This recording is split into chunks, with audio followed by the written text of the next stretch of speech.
नमस्कार दोस्तों। Law of one यानी एक का कानून, या कह लीजिए एक का ज्ञान, या कह लीजिए एक के तरीके। यह उसका 29वां सत्र है जो कि फरवरी 23 1981 को रिकॉर्ड किया गया था। दोहराया जाता है कि इस किताब द्वारा दी गई सभी सूचनाएं और जानकारियां आप जान भी सकते हैं, मान भी सकते हैं, नज़रअंदाज भी कर सकते हैं और सिरे से खारिज भी कर सकते हैं, क्योंकि यह आपकी फ्री विल है जो कि एक अनंत रचयिता द्वारा आपको दी गई है। एक बात और कही जाती है कि लॉ ऑफ वन पूरी तरह से सबके लिए फ्री है।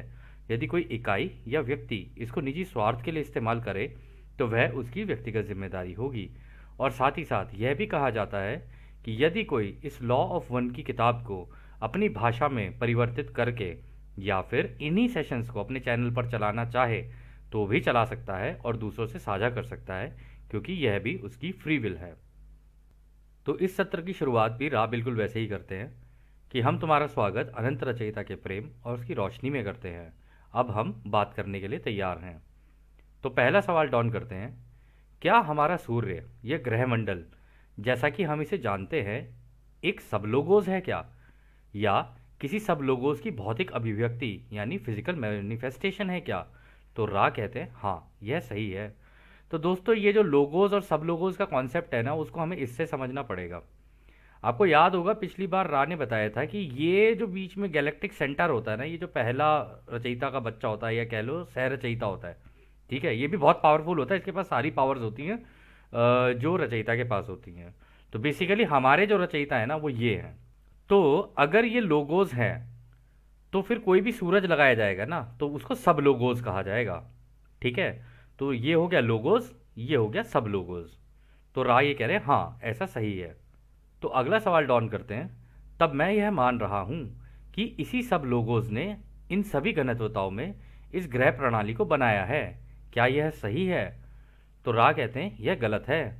आपके सौर इकाई के उप लोगोस सूरज ने आपके लोगोस द्वारा पहले से गति में तय बुद्धिमान ऊर्जा के पैटर्न्स में प्रयोगों द्वारा उसके अवयव कंपोनेंट्स को विभिन्नता प्रदान करने की कोशिश की है। यह पैटर्न्स को बनाकर लोगोस ने बुनियादी स्थिति और कंपनता के दर को पूरे आकाशगंगा के अनुरूप बनाया है, जिसे आप प्रमुख आकाशगंगा कहते हैं।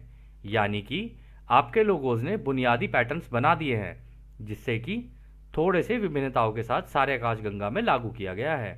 तो दोस्तों पता है वो यहाँ पे क्या कह रहे हैं? आपको याद होगा हमने कहा था कि ये जो लोगोस है ना, ये यहाँ से बना बना के ना इस तरीके से अपने ना इस ये स्पाइरल जैसे आपको दिख रही है ना, जलेबी की तरह यूं बनी हुई पूरी, तो इसके अंदर ये फेंकते रहते हैं ऐसे, अंदर से निकला एक बनाया एक, क्योंकि एक ब्लूप्रिंट होता है इनके पास, ठीक है, कि भाई मेरे को अपनी आकाशगंगा इस ब्लूप्रिंट के अकॉर्डिंगली बनानी है और इसके अंदर जितनी भी चीज़ें बनेंगी ना वो उस ब्लूप्रिंट के अकॉर्डिंगली ही बनेंगी, उसके जैसी ही बनेंगी।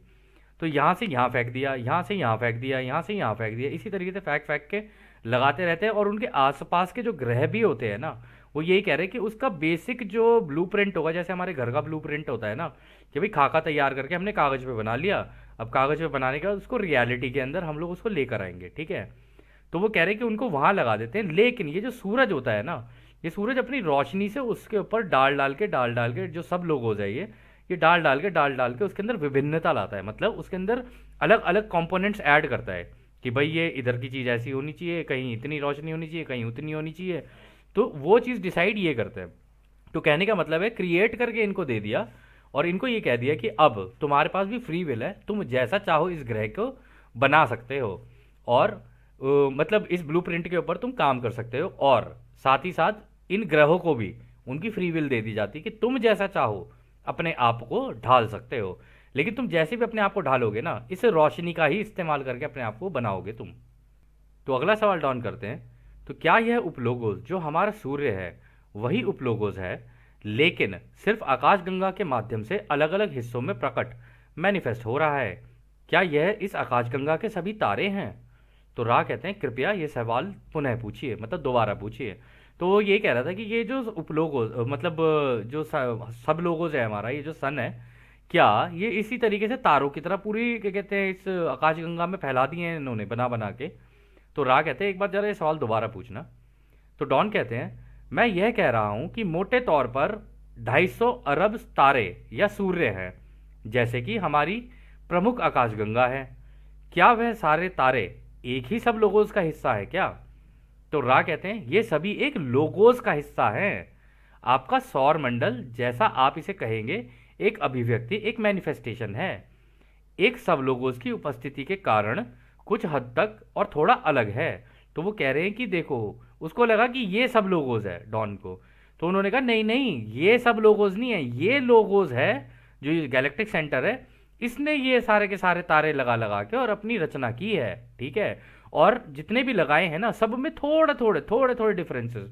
अब जैसे वही है दोस्तों, वही वाली बात है कि अब आप मान लो मूंग की दाल बना रहे हो, ठीक है, या कोई सब्जी बना रहे हो, उसके अंदर हल्का सा नमक ज़्यादा कर दिया, किसी के अंदर मिर्ची ज़्यादा कर दी, किसी के अंदर कुछ ज़्यादा कर दिया, किसी के अंदर कुछ ज़्यादा कर दिया। या आप कोई भी अपनी पर्टिकुलर लाइफ में कोई चीज़ कर रहे हो, उसके अंदर कम बढ़ती, हम लोग भी तो एक्सपेरिमेंट ही कर रहे होते हैं अपनी ज़िंदगी के अंदर। तो उसी तरीके से ये भी एक्सपेरिमेंट कर रहे थे, लेकिन इन्होंने मैनिफेस्ट किया, मतलब इन्होंने इसको रियलिटी में बना के यहाँ पे खड़ा कर दिया कि ये लो, हमने बना दिया ये। और दोस्तों आपको याद होगा, हमने पिछले सत्र में भी डिस्कस किया था कि 250 अरब तारे हैं, यानी 250 अरब जितने तारे हैं इतने न्यूरॉन्स भी हैं आपके दिमाग में, और उन तारों के यानी उन सूरजों के 250 अरब सूरजों के आसपास ग्रह कितने हैं उनका कोई काउंट नहीं है। और ये नंबर जो हम लोगों को लास्ट पता चला था वो करीब करीब 3 से 4 ट्रिलियन के करीब है। सॉरी, ये 3 से 4 ट्रिलियन नहीं, ये 300 से 400 ट्रिलियन के करीब है, इतने ग्रह हैं, कुछ ऐसा है नंबर। तो खैर अगला सवाल डॉन करते हैं। अब ये सभी मुझे आश्वस्त होने दें कि मैं सही हूं, फिर हमारा सूरज इस प्रमुख आकाशगंगा के लोगोस का एक सब लोगोस है, क्या ये सही है? तो रा कहते हैं हाँ, अब तुम्हें समझ में आया, ये बिल्कुल सही है। तो उन्होंने वही कहा कि देखो, ये लोगोस है और जो सूरज होगा उसे सब लोगोस कहेंगे। तो आगे डॉन कहते हैं क्या कोई सब सब लोगो है जो हमारी ग्रह प्रणाली में पाए जाते हैं, जो हमारे सूर्य के लिए सब लोगो है? यानी वो ये कह रहे कि क्या कुछ ऐसा है कि भाई ये तो हो गए लोगोस, सूरज हो गया हमारा सब लोगोस, तो सूरज के जो इतने आसपास ये जो ग्रह लगे हैं, क्या इनको, अगर ये सब लोगोस है तो क्या उनको सब लोगोस कहा जाएगा? तो रा कहते हैं हाँ, यह सही है। तो दोस्तों इसका मतलब ये जो गैलेक्टिक सेंटर है ये हुआ हमारा मेन रचनाकार, मतलब ये हमारे रचयिता है। ठीक है, तो हमारी जो रचना हुई है, इस पूरी इस आकाशगंगा की रचना हुई है, हमारे मेन रचनाकार ये हैं, लेकिन इनके रचनाकार हैं अनंत रचयिता। ठीक है, अनंत रचयिता ने इनको रचा तो ये बन गए लोगोस, फिर इन्होंने सब लोगोस बनाया यानी कि सूरज। सूरज के आसपास के जितने भी ग्रह लगेंगे ये तो केवल हमारे आसपास के ही हैं, औरों के भी आसपास लगे होंगे, औरों के भी अलग अलग ऐसे लगेंगे। तो वो कह रहे कि उनको बोला जाएगा सब लोगोस। तो यानी हमारे यहाँ पे मंगल ग्रह हो, मार्स हो, और भी जितने भी ग्रह लगे हुए हैं आसपास, उन सब को और हमारे ग्रह को भी सब लोगोस कहा जाएगा। ठीक है, तो अगला सवाल डॉन कहते हैं क्या आप मुझे उनमें से किसी एक का उदाहरण देंगे जिसे मैं सब लोगों कहूंगा? तो रा कहते हैं उदाहरण आपका मन, शरीर, आत्मा, परिसर है, यानी कि आप खुद एक सब लोगोस हैं। तो दोस्तों यहाँ पे जो अभी हमने बोला ना कि भाई फिर इसका मतलब वो ग्रह जो हुआ वो सब लोगोस हुआ। सो टेक्निकली यहाँ पर रा ये कह रहे हैं कि नहीं, ऐसा नहीं है। कहते हैं ये लोगोस है, ये सब लोगोस है, और जो तुम्हारे ग्रह पे जो लोग रह रहे हैं उनको कहा जाएगा सब लोगोस। वो इसीलिए, क्योंकि अभी रा आगे क्लियर कर देंगे, वो इसलिए वो कह रहे हैं कि तुम्हारा लोगोस तो तुम्हारा सूरज हुआ ना, असलियत में देखो ठीक है ये सब लोगो, ये लोगोस है, फिर सूरज हुआ सब लोगोस, ग्रह हुए सब लोगोस। तो कायदे से देखा जाए तो वहां के जो लोग हुए किसी भी ग्रह के उनको कहा जाएगा सब सब सब लोगोस, 3 बार, क्योंकि पहला सूरज सब लोगोस, फिर एक लगा ग्रह तो उसको कहा सब लोगोस, उस ग्रह के ऊपर रहने वाले लोगों को कहा जाएगा सब लोगोस। मतलब तरीके से तो ये होना चाहिए। तो अगला सवाल डॉन करते हैं, इस धरती पर जो भी चीज़ बनी हुई है वो क्या किसी भी प्रकार से सब या सब लोगोस होगा, क्या यह सही है? तो रा कह रहे हैं यह किसी भी अवलोकन की सीमा तक सही है, क्योंकि सारी रचना जीवित है। तो वो कह रहे तुम्हारी धरती पे जितनी चीज़ें हैं ना वो सारी जीवित है हमारे भाई। तो ऐसा नहीं है कि तुम पेड़ों को कुछ अलग ट्रीट करोगे, जानवरों को अलग करोगे। तुम अगर सब लोगोस हो तो वो भी सब लोगोस हैं वो। ठीक है, तो तुम्हारे यहाँ पे इस धरती पे पानी भी तुम्हारा यही कहलाया जाएगा, समुद्र भी यही कहलाया जाएगा, सब लोगोस, क्योंकि सारी चीज़ें जिंदा हैं। तो आगे डॉन कहते हैं तो हम जिस ग्रह पर हैं वह कुछ रूप में सब लोगोस होगा, क्या यह सही है? तो रा कहते हैं एक ग्रह को केवल लोगों के रूप में नामित नेम्ड किया जा सकता है यदि ये इसके सतह पर या विद्युत चुंबकीय क्षेत्र के भीतर रहने वाली इकाइयों या मन शरीर परिसरों के साथ सद्भावना हार्मनी में काम कर रहे हों। तो वो कह रहे कि हाँ देखो, ये कहा जा सकता है इनको सब सब लोगोस, तब इनको नाम भी दिए जा सकते हैं। ऐसी बात नहीं है, एक पूरा झुंड होगा तो उसका नाम दिया जा सकता है। इस पूरे ग्रह की जो प्रजाति है उसका एक ही नाम होगा। कह रहे लेकिन वो तब हो सकता है कि जब सारे के सारे हार्मनी में, मतलब प्रेम प्यार से एक दूसरे के साथ रहने वाले हों। लेकिन अगर इनके अंदर विभाजन है ना, तो इनको सब सब सब लोगों तो कहा जाएगा, लेकिन इनकी जो नेमिंग होगी वो अलग हो जाएगी। जैसे हमारे यहाँ पर नाम वगैरह होते हैं ना, वो सारी चीज़ें हैं। कह रहे लेकिन अगर इसके अंदर कोई झुंड बन गया हार्मनी में रहने वाला, तो उनको फिर प्रॉपरली सब सब सब लोगों काउंट किया जाएगा और उनका भी कोई नाम हो सकता है। तो जैसे कि हम लोग करते हैं, मान लो आप लोग हमसे ये लॉ ऑफ वन सीख रहे हो, तो अगर हमारा नाम पा है तो क्या कहते हैं, आप सारे के सारी पा हो जाओगे फिर। तो कल से घर में सारे बोलते रहना, मैं भी पापा पापा पापा पापा करते रहना, ठीक है। तो खैर अगला सवाल डॉन करते हैं। ठीक है, क्या यह सब लोगों जैसे कि हमारा सूर्य है, उसमें से कोई भी हमारी प्रमुख आकाश गंगा में, क्या उनके पास आध्यात्मिक ध्रुवीयता यानी मेटाफिजिकल पोलैरिटी है, या हम कहेंगे सकारात्मक या नकारात्मक, जैसा कि हम इस शब्द का उपयोग कर रहे हैं। कह रहे कि या मतलब, तो यहाँ पे डॉन ये कह रहे हैं कि देखो, मैं ये जानना चाहता हूँ कि जैसे हमारा सूरज है और जैसे हमारी आकाशगंगा है, क्या इनके पास भी पोलैरिटी होती है? क्या इनके पास भी कुछ ऐसा होता है, इनके अंदर भी ऐसा होता है कि सही गलत और सही गलत, और जैसे हमारे यहाँ पे नेगेटिव और पॉजिटिव लोग और नेगेटिव पोलैरिटी और पॉजिटिव पोलैरिटी के लोग होते हैं, क्या इनके अंदर भी कुछ ऐसा होता है? मतलब लोगोस के अंदर भी और सब लोगोस के अंदर भी, यानी इनके अंदर और सूरज के अंदर क्या ऐसा होता है? तो रा कहते हैं, जैसा कि आप यह शब्द का प्रयोग करते हैं, ऐसा नहीं है। ग्रह के स्तर के माध्यम से इकाइयों की अपनी स्वतंत्र इच्छा का उपयोग करने के कारण तथा अपने अस्तित्व के क्रिया के कारण अनंत बुद्धिमानिता की ताकत है। इस प्रकार ध्रुव्यता नहीं है जैसा कि आप ध्रुव्यता को समझते हैं। यह केवल तभी होता है जब ग्रह क्षेत्र मन शरीर परिसरों, विशेष रूप से मन शरीर आत्मा परिसरों के साथ सौहार्दपूर्ण हार्मोनिकली रूप से प्रभावित करना शुरू करता है और सभी ग्रहों के साथ परस्पर प्रभावित करने वाली इकाइयों के विचार परिसरों कॉम्प्लेक्सेस के कारण ग्रह इकाइयों की विकृतियां डिस्टॉर्शन स्वीकारी गई हैं। एक अनंत रचयिता की रचना में आप जैसी ध्रुवीयता नहीं है जैसे कि आप कह रहे हैं। तो दोस्तों यहाँ पे पता रा क्या जवाब दे रहे हैं? रा कह रहे हैं कि देखो, दो तरीके की चीजें हो सकती हैं किसी भी ग्रह पे, मतलब किसी भी प्लैनेट के ऊपर। लोगों की सोच क्या है, मतलब वो उनको क्या अच्छा लग रहा है क्या नहीं अच्छा लग रहा है ना, ये जो ध्रुवीयता होती है ये केवल उसी के कारण होती है। लेकिन अगर आप इस अनंत रचयिता के बारे में बात करोगे ना, इन तरंगों के बारे में, ठीक है, ये जो तरंगे हैं, अगर तुम इसमें कह रहे हो कि इसके अंदर कहीं पे पोलैरिटी है कि भाई कहीं पे नेगेटिव है कहीं पे पॉजिटिव है, क्या रचयिता भी ऐसी है नेगेटिव और पॉजिटिव? तो कह रहे ऐसा नहीं है, रचयिता के अंदर कोई पोलैरिटी नहीं है, वो तो स्टिल है, न्यूट्रल है बिल्कुल ही, उनको कोई फर्क नहीं पड़ता इस चीज से।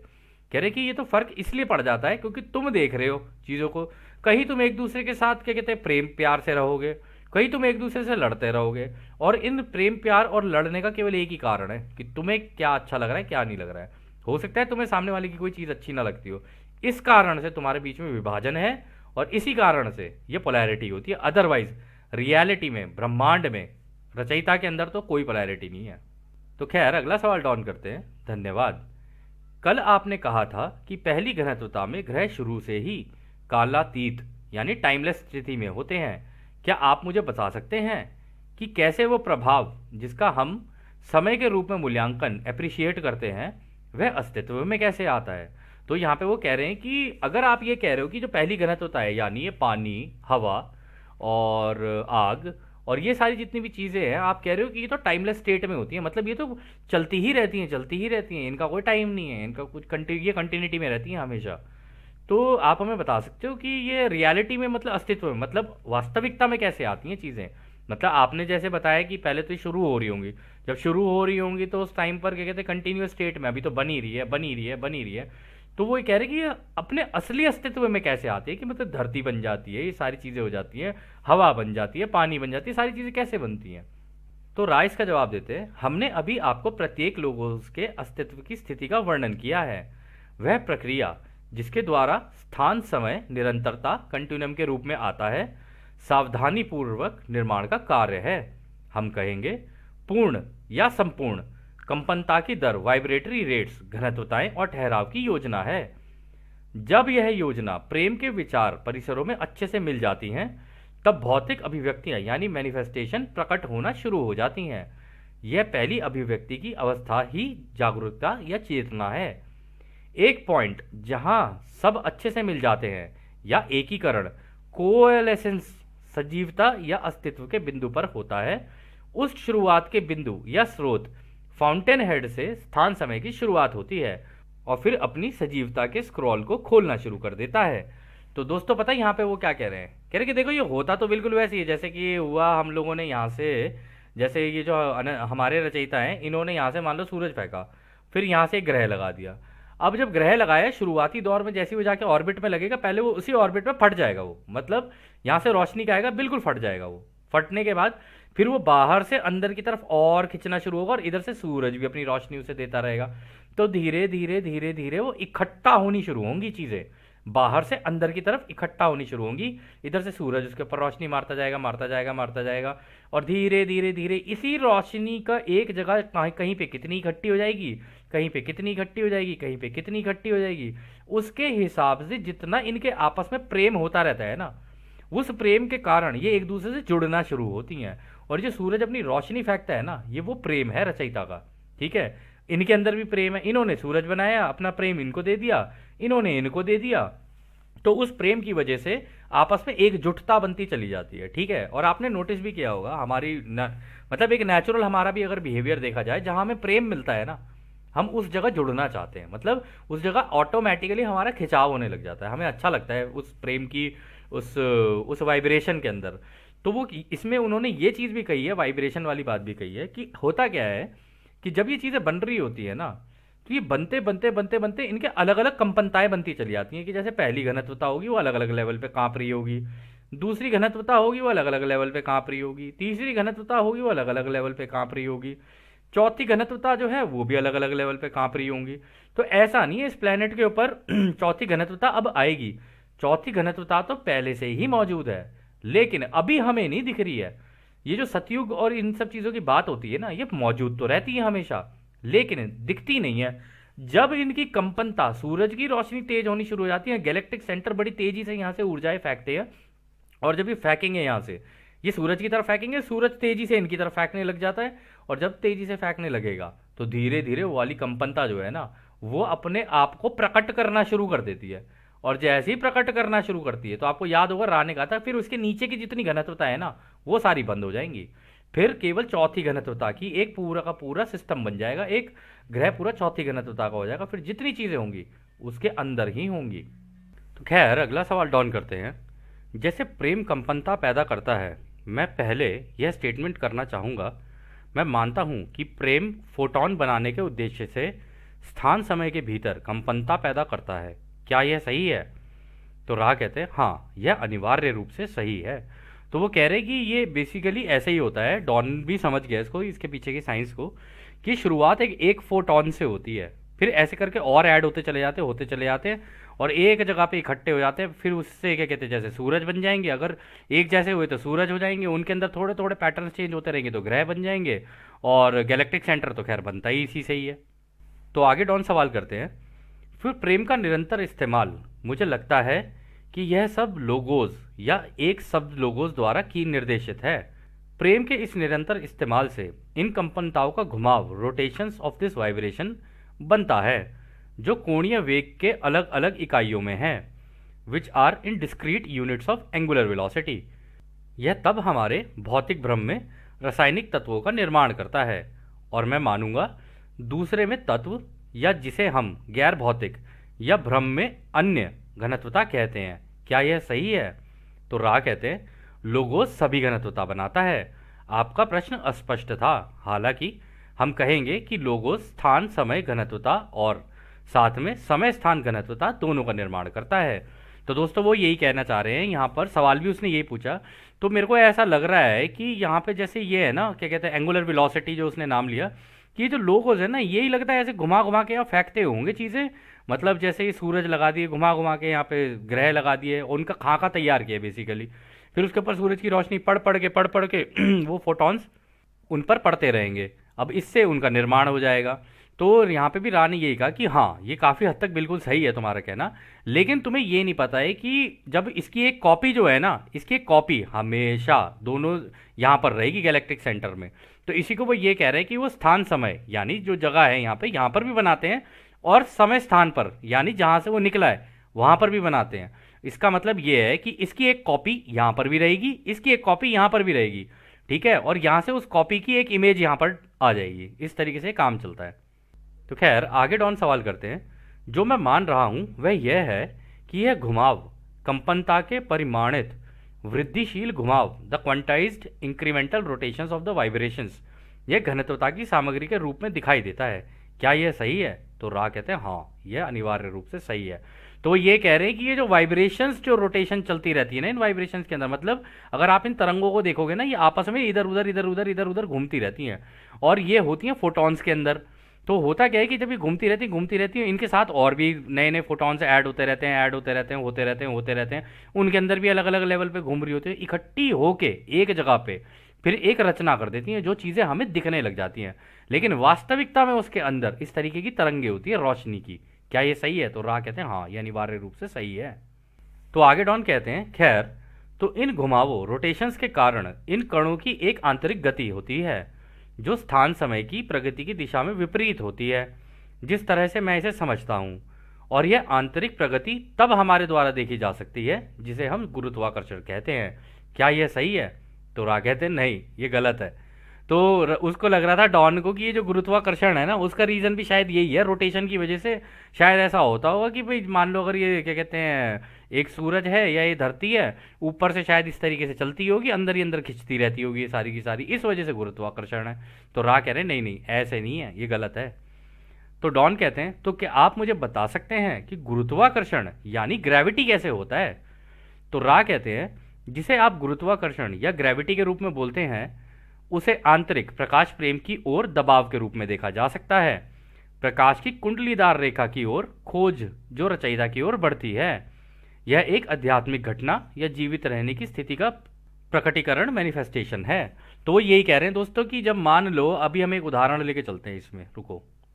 तो दोस्तों आप ना इस इमेज को देखना, इस इमेज के अंदर यदि आप देखें तो ये जो गुरुत्वाकर्षण का जो कारण है ना, वो ये है कि ये जितनी भी चीज़ें हैं ना अंदर की तरफ इधर से चल रही होती हैं, इधर से भी बाहर चल रही होती है, मतलब अंदर की तरफ खिंचाव होता है ग्रह के अंदर, और ये सारी तरंगे ना ऊपर से नीचे की तरफ ऐसे यूँ आ रही होती है, ठीक है, और ऐसे घूम के फिर यहाँ से निकल के फिर दोबारा ऐसे अंदर जा रही होती है।